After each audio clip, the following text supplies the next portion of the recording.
ఒకప్పుడు Vijayawada industrial hub. Auto Nagar అంతా ఇండస్ట్రీసే. అలాగే సిటీ బస్సులకి కేంద్రం. ప్రతి ఒక్కళ్ళు ఇక్కడి నుంచి బస్సులు తీసుకెళ్ళేవాళ్ళు. లారీలకు కేంద్రం. అట్లాగే పెద్ద పెద్ద సిమెంట్ ఫ్యాక్టరీలు. ఇప్పుడున్నటువంటి లోటస్ ఉంది గదా! ఒకప్పుడు అది ఫ్యాక్టరీ. అట్లాగే తాడేపల్లి దగ్గర సిమెంట్ ఫ్యాక్టరీ. ఇవన్నీ కమ్యూనిస్టుల ఉద్యమాలతో నాశనం అయిపోయినాయి. పారిశ్రామిక ప్రగతి పక్కకెళ్ళిపోయింది. చివరికి వ్యాపారాలు సైతం అనేకం సంక్షోభంలో పడ్డాయి. వాళ్ళ చేష్టలతో జరిగిపోయినటువంటి వ్యవహారం. ఏదైనా సరే పరిశ్రమలు రప్పించడం అన్నది కేరళలోనూ చేతకాలేదు, బెంగాల్లోనూ చేతకాలేదు, త్రిపురలోనూ చేతకాలేదు కమ్యూనిస్టులకి.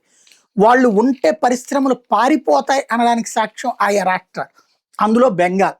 ఒకప్పుడు బెంగాల్ స్వతంత్రం వచ్చినటువంటి తొలినాళ్లలో బెంగాల్ అనేటువంటి ఒక అద్భుతమైనటువంటి ఆసియాలోనే అతి పెద్దదైనటువంటి ఇండస్ట్రియల్ జోన్ అది 1947లో. అక్కడ జూట్ మిల్లు, ఇంజనీరింగ్ ఫ్యాక్టరీలు, స్టీల్ ప్లాంట్లు, టెక్స్టైల్ ఇండస్ట్రీస్ ఫుల్గా ఉండే. భారతదేశంలో టాప్ ఇండస్ట్రియల్ రాష్ట్రాల్లో మొదటి స్థానం అప్పుడు.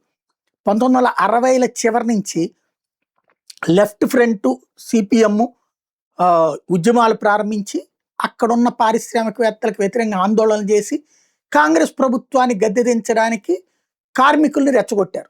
చివరికి వీళ్ళు అధికారంలోకి వచ్చారు.